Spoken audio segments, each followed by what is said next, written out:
Nigeria's economy just got 30% bigger on paper, but what does that really mean?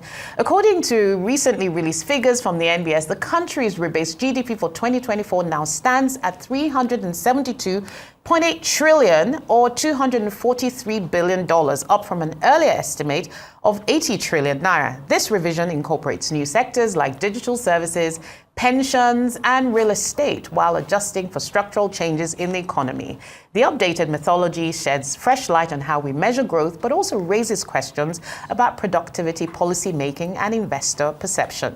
To help us make sense of it all, I'm joined now by economist and strategist Chinwe Egwim, chief economist at CFF and World Economic Forum Young Global Leader 2024. She's also a member of Nigeria's Fiscal and Tax Reforms Committee. Thanks for joining us on the show. Thanks for having me. So great to have you after a while. So let's start with the big picture. We now know what the rebased value is compared to what it was previously. Does this tell us anything interesting about the structural evolution of Nigeria's economy? Okay, well, let me start by saying that this exercise has been long overdue. Global practices do require that GDP rebasing should happen every 5 years. And I think if we look at the sequence at which the rebasing exercises have happened, it's a gap of about 11 years, right? So I think it's best we start from there. Looking at the figure or the jump that we've seen, it is more of a statistical exercise, so the rebasing exercise as opposed to just productivity.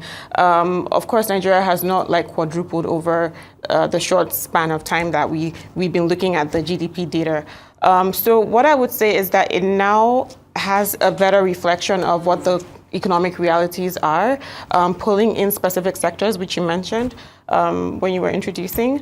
I think it just gives a better lens for analysts and also economists who are looking at the national accounts for it. Yeah, that's interesting. I mean, we definitely understand the logic and rationale, but if you look at the GDP in dollar terms, it's actually shrunk. So to what extent have inflation, currency devaluation, and all those things affected that? And how should investors and policymakers interpret this in light of those economic indicators? Yeah, but when you look at the currency fluctuations that we've seen over the past, I think it's safe to say 2013 through to 2024, that's a 10-year gap. We've seen currency depreciations. We've also seen some formal devaluations. Of course, that would have an impact on the value term with regards to the USD. But I don't think that that's what we should be fixated on.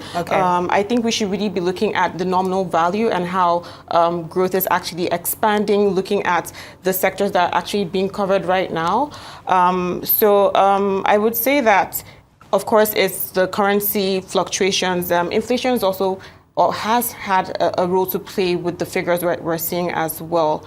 I think it is important that policymakers tend to focus on more of investing towards these sectors that are now captured, putting in more effort with boosting or investing in soft infrastructure. Okay. Yeah. And it's interesting because recently there's been talk about the Naira decoupling from oil prices. But I guess I get your point about not being fixated on the dollar value. Yeah. But okay, we've had the GDP rebasing, but if you look at Q1 growth, we were at, I think, around 3.13%, which is modest. So, despite the rebasing of GDP, there's still, in a sense, lackluster growth, I would say. I don't know if that's the right way. That's my interpretation. So what does this say about the actual health of the economy? Yeah. Well, that's a fair question. And I think we really should be looking more at momentum versus skill with this particular exercise. And of course, I understand that more data will be released as time goes by. But you know what? If I look at it historically, having a weaker GDP growth figure for Q1 is not new. It's a pattern. It's a pattern, because Q1 is after the post-seasonal, the festive season slump. So you see some weakening with consumption patterns. You see some just general weakening. So seeing a 3.13% for Q1 is not something that is, I don't know, it's not alarming per se. But I would say that, again, it's better we look at more at momentum versus skill at this point. in time. We're still unpacking the data. Of course, I'm sure a lot of projections will start coming out very soon. So I think the deeper story here is really just the cleaning of the lenses that we're now using to look at the national accounts. Indeed, I guess the reason I asked is so that we sort of maybe is this giving us a false sense of resilience or stability. But speaking of resilience, I want to talk about agriculture, because agriculture's contribution to GDP has actually declined slightly, but yet food inflation is still a pressing issue, right? What is the policy misalignment here, right?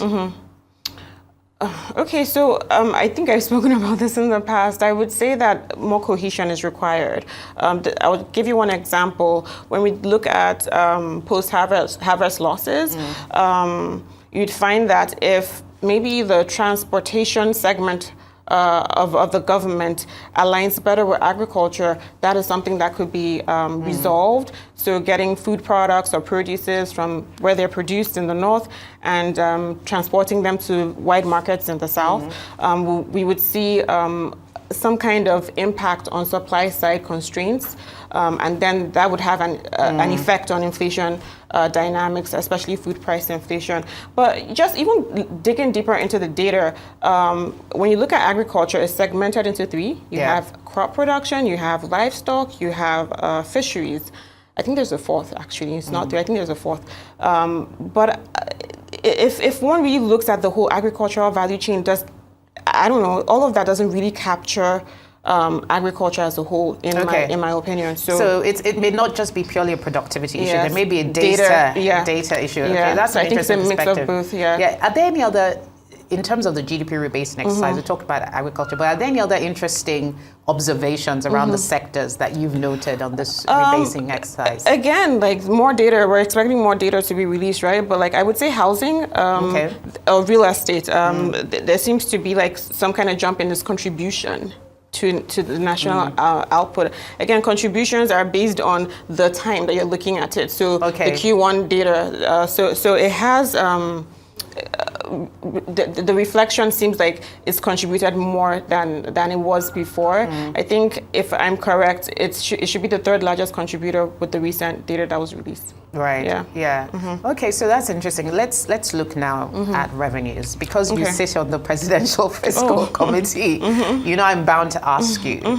Having said all of this, a key issue here is really around how we align our bid to generate more revenues, diversify our revenue base with some of the outcomes of this GDP rebasing exercise. So what should Nigeria be doing right now in terms of revenue growth? Well, let me move from data and then get into the answer. I would say that the data brings clarity, or more clarity, and of course clarity is important for guiding tax reform, but that does not mean taxing more, right?